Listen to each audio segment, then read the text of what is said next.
Mangwanani akanaka Zimbabwe. Ndini wenyu Pastor Aaron Rusukira. Tinokuchingamidzai kuchirongwa chedu The Radio Church Service.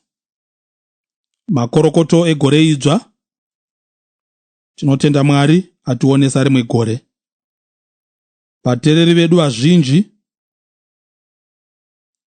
vaindibvunza vachiti, mufundisi, muri kuuya rini kuzotipa message yegore rino?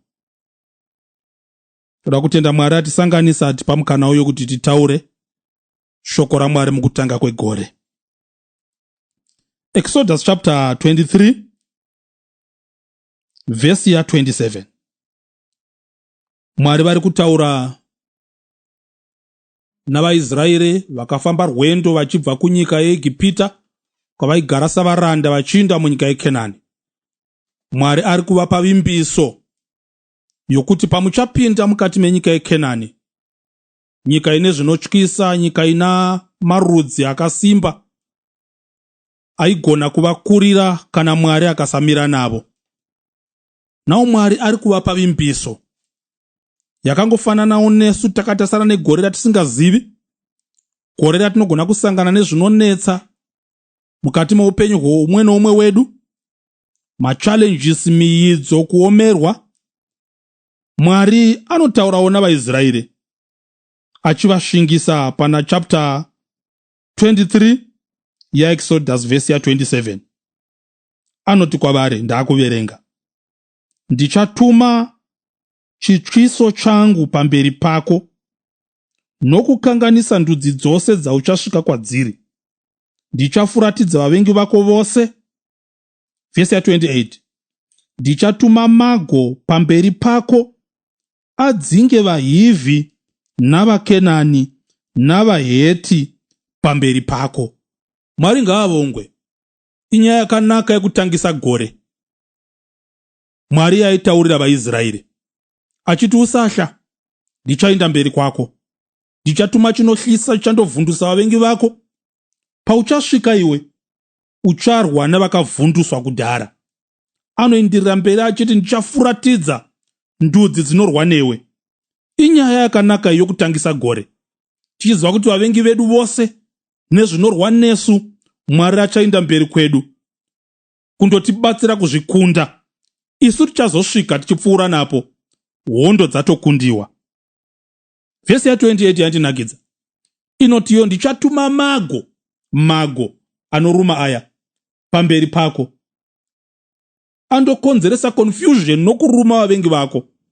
Iwe uchangofamba uchisvika ndadzinga ndudzi dzinorwa newe. Inyaya yakanakisa mutereri yokutangisa gore. Ideclaration yakanaka yekutangisa gore kuti Mwari vachaenda mberi kwedu kundorwa nezvose zvinorwa nesu, dzinga zvinotitambudza, kudestroya mastrongholds, kutipa mabreakthrough. Ishoko rakanaka iri, ishoko rakanaka. Tinoshuva kuti shoko rakadai riparidzwe tadongorera mugore. Musi wa31 chaiyo taakupinda, musi wa1 takaungana tichitaurirana nyaya iyi, but harina kunonoka zvaro tichiri pamangwanani egore. Asi terera mutererika, chandinetsa manje pandandichiverenga nyaya iyi, pavhesi ya 29 pari kuti ipo. Ndaakuverenga chapter 23 Exodus vhesi ya 29. Handingavadzingi pamberi pako negore rimwe. Ndavhiringikai. Vanhu vari kuda kupinda mugore Mwari vadeclare mugore iroro rawakatarisana naro, vachiti, ndichaenda mberi kwako ndindodzinga vaHeti navaHivhi, ndichatuma mago nezvinohlisa kuti vavengi vako vatize. Mwari vobva vati pavhesi inotevera, but not in this year. Handizviiti mugore ireri. Saka naye Mwari, masimudzireiko tariro yedu? Takatarisira kuti igore remabreakthrough, igore rokukunda, igore rokufuma. Matipa promise yokuti muchaenda nesu. Hazvirevi kuti hamugoni, matotaura kuti munogona. Muchatotuma nemago nezvinohlisa kumberi kwedu kuti zvitivhundusira vavengi vedu. But in your power and your ability, muri kuti ndachuza kuti ndisazviita mugore rinoi. Handizviiti mugore rimwe. Ndo zvinotaura Mwari. Kone mhaka yeko naye Mwari, musingatipi kukunda uku nezvose zvatinokumbira izvi. Mugore ratadeclare kuti ndo gore razvo ratinofanira kupiwa. Ansa iri pamberi pevhesi yezvakare ndaakuverenga. Nemhaka yeMwari vakati havazviiti mugore rino, havazviiti mugore rimwe. Vhesi ya29. Handingavadzingi pamberi pako negore rimwe, kuti nyika irege kuita renje, zvikara zvesango zvirege kukuwandira. Ivo vachimba kuti gore rino iri tichaona breakthrough yedu, nokuti Mwari vachaita mberi kwedu. But Mwari vari kudzoka vachiti dzikamai, hazviitwi mugore rino. Mwari vari kudira here mvura patariro yedu, but vane chikonzeroka. Vari kuti aiwa katerera Israeri, muri vashoma, muri vashoma. Hamuna kuwanda, namba yenyu muri vashoma. Ndikadzinga vanhu vakato-occupya, vakagara mune dzimwe nzvimbo, imi muri vashoma. Mucharima minda mishoma, imwe minda yosara isina kurimiwa. Mhuka dzesango dzozara kuminda isina kurimiwa, dzozodla zvamakarima zvishoma paminda mishoma, zvotozodla chero imi nokukuparadzai. Saka handizviiti mugore rino, kwete kukuvengai, asi kukuchengetedzai. Tangai mawedzera kuwanda kwenyu kunogona kukavha nzvimbo huru kuti isazara nemhuka, ndozovadzinga maringe nokuwanda kwenyu. Nechirungu tingati Mwari vari kuti increase your capacity to occupy. Kana makudza simba renyu rokuoccupya nemhaka yekuwanda kwenyu, ndichakuwedzerai nzvimbo inoindirana nekapasiti yenyu yokuoccupy. Mwari haafi akazviita gore rino kana iwe usina kukudza kapasiti yako to occupy. Therefore I declare gore rino iri, it's a year of nothing. Gore rino iri ratiri kutanga iri, it's a year of nothing if you don't do something. It's a year of nothing if you don't do something. Mwari haafi akakuwedzera nyika kana iwe usina kuwedzera kuwanda kwako kuti ugone kukavha nzvimbo yakakura. Kuti kana akakupa nyika yakakura usina kapasiti yokukavha nzvimbo iyoyo, mhuka neshumba namakava zvinowanda zvikanetsa imi vagari. Kudza simba rako rokuoccupy, wodzokera kuna Mwari, achakudza nyika yako. Mwari haangakupi mota iwe uchiomera nebhara. Mwari akamirira kuti ukudze simba rako rokugona kuoccupy, kuti akuwedzere nzvimbo. Gore rino iri igore re-nothing if you don't do something. Kana usina kuwandawo, Mwari anomirawo kuwedzera nyika. Hapadi kuwanzwa umwari hunotovapo, panoda kuwanzwa vanhu. Ende vane simba rokuwanza vanhu vacho kuti vaberekane, vawande. Kana vawanda, Mwari owedzera nyika. Vakamira nyaya yekuwanzana, voramba vachingochema vachideclare kuti igore rekuti Mwari muinde mberi kwedu. Mwari haaindi mberi kwako kana usati waita zvaati uite, nokuti akakupa zvinokukurira. Hachisisiri chikomborero chaachituko. Increase your capacity to occupy. Ona kuti Mwari akupe vashandi 5 kukambani kwako yawatangai, iwe usingagoni kuchengeta zvakanaka musikana webasa umwe. Increase your capacity to occupy. Chengeta iyeye musikana webasa zvakanaka, kuti Mwari akuwedzere newo kugarden. First, increase your capacity to occupy. Wanda simba rokugona kutakura zvizhinji. Haugoni kukweretesa hama yako kana kuipa mari shomanene yashoterwa nekombi. uri kudeclare kuti igore rokufuma, kuti ukozodadira vasina. Tanga wagona kusheya zvishoma zvaunazvo. Increase your capacity to handle wealth. Mwari akakuwedzera zvimwe. Rino iri igore of nothing if you don't do something about your character. Usati wanamatira dzidzo kuti gore rino igore rokudzidza, namatira simba rokugona kuva nedzidzo, ugoramba uchigarika newe. Increase your capacity to occupy. Usati wanamatira mari, namatira simba rokugona kugamuchira mari.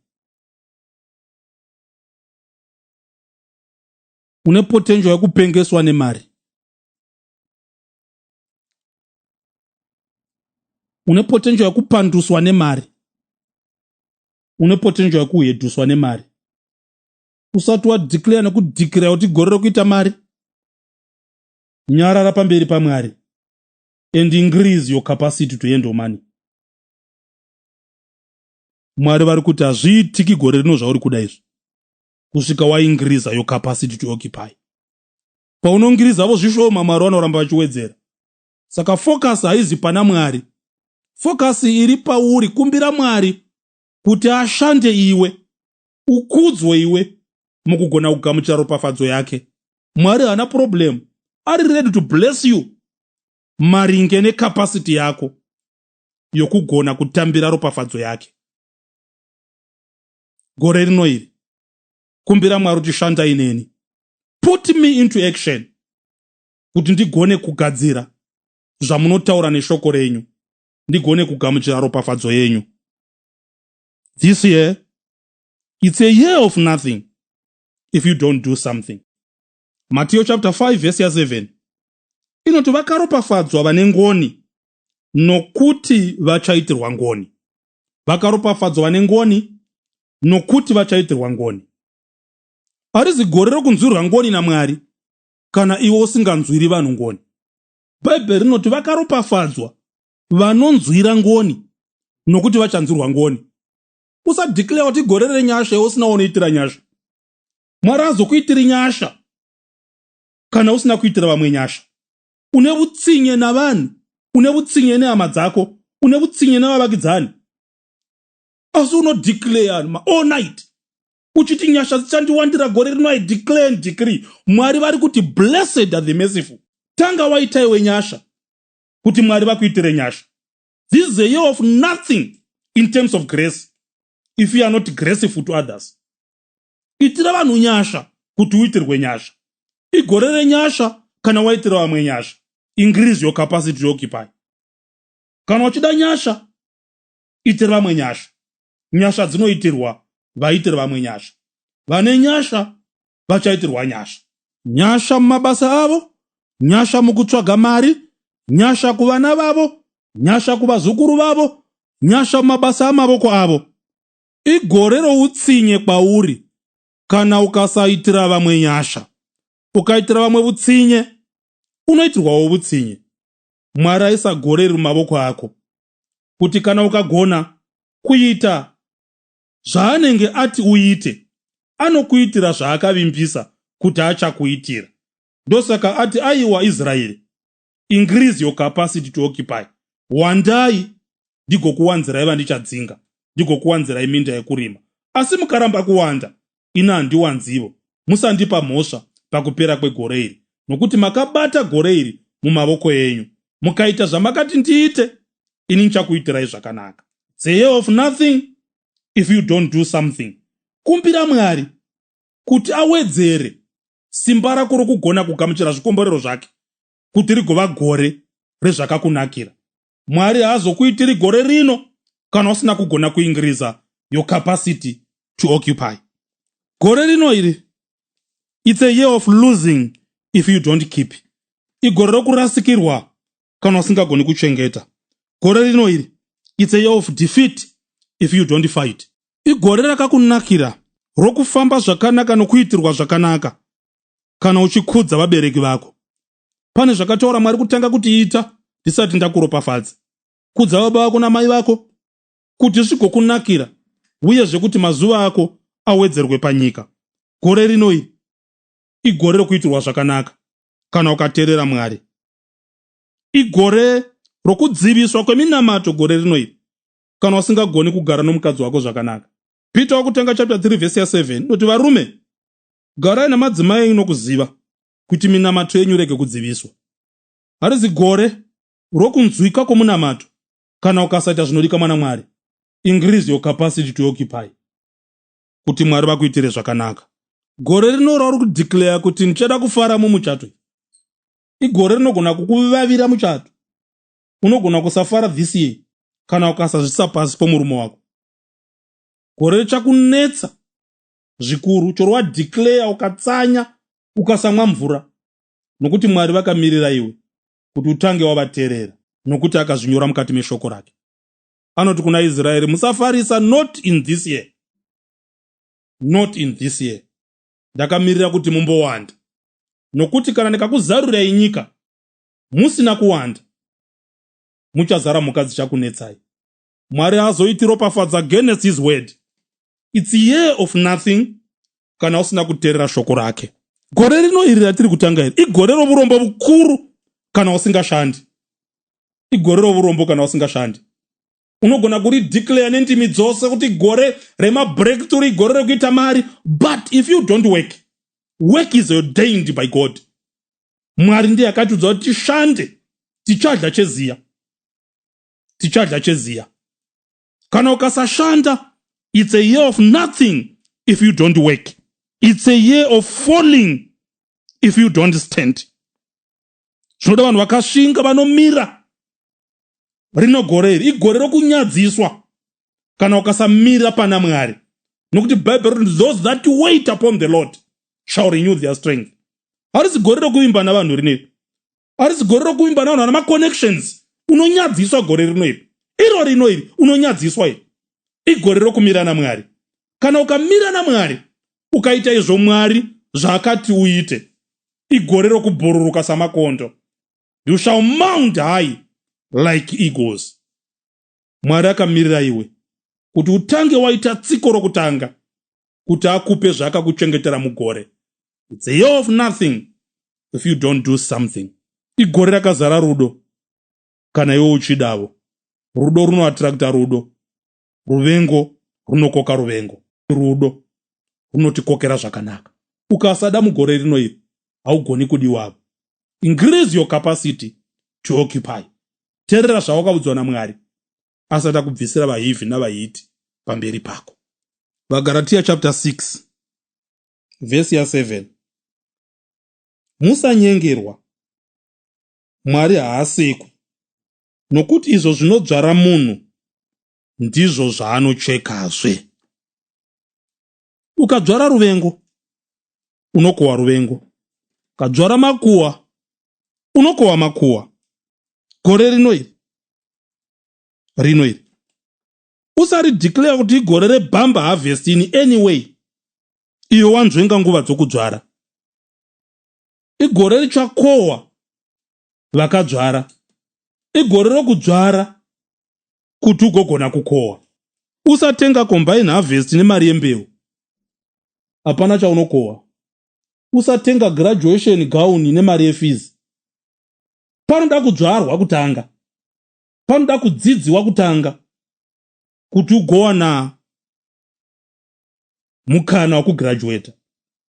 Dzvara mukururama, dzvara mukuteerera, wozomirira kukohwa izvo Mwari zvaakavimbisa zviri seri kwezvaakataura kuti kana ukaita izvi ndichakuitira izvi.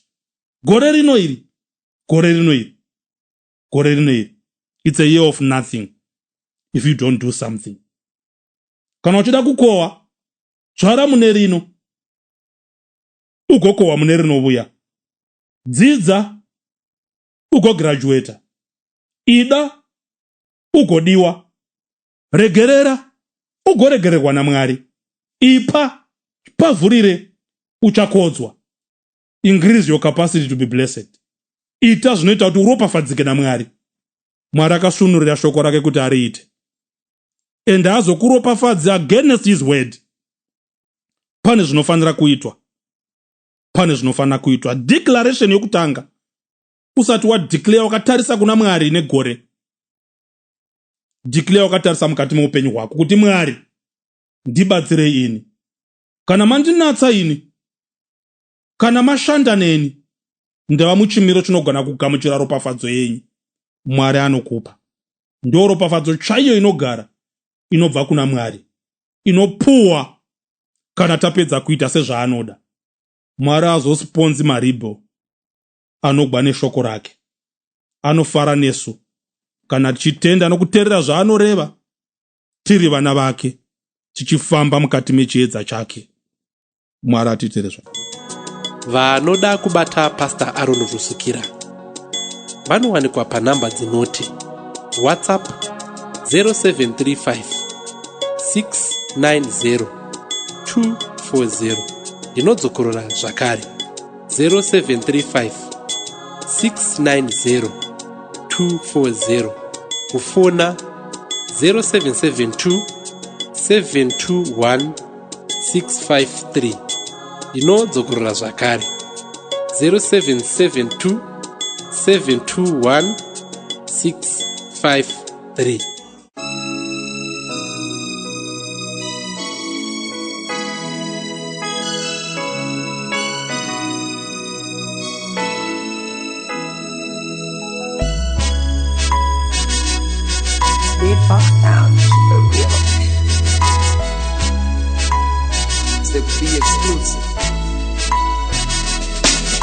Mazuva amauzvisi makatumire mana, namazuva aEriya shiri dzichiuya nekudya.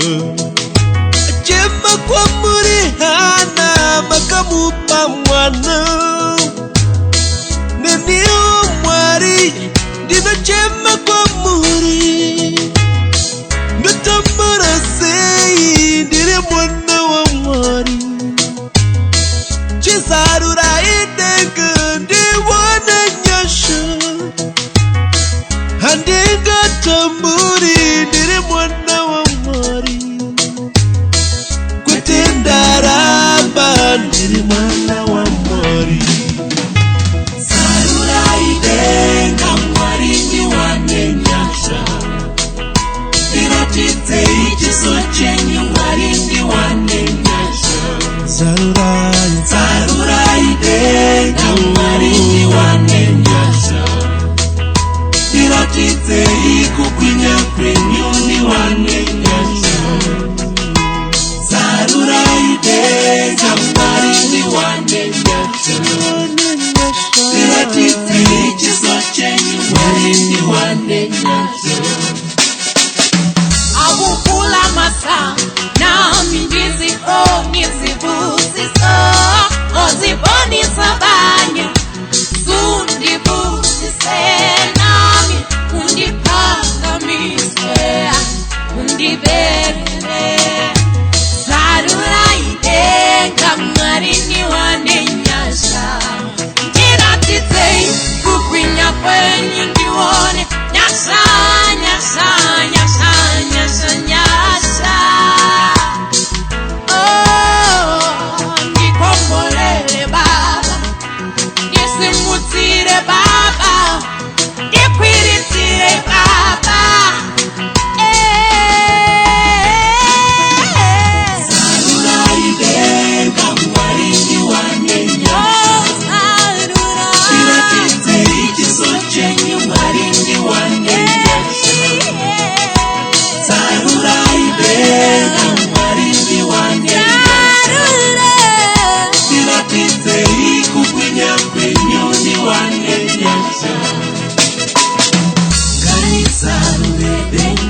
wanu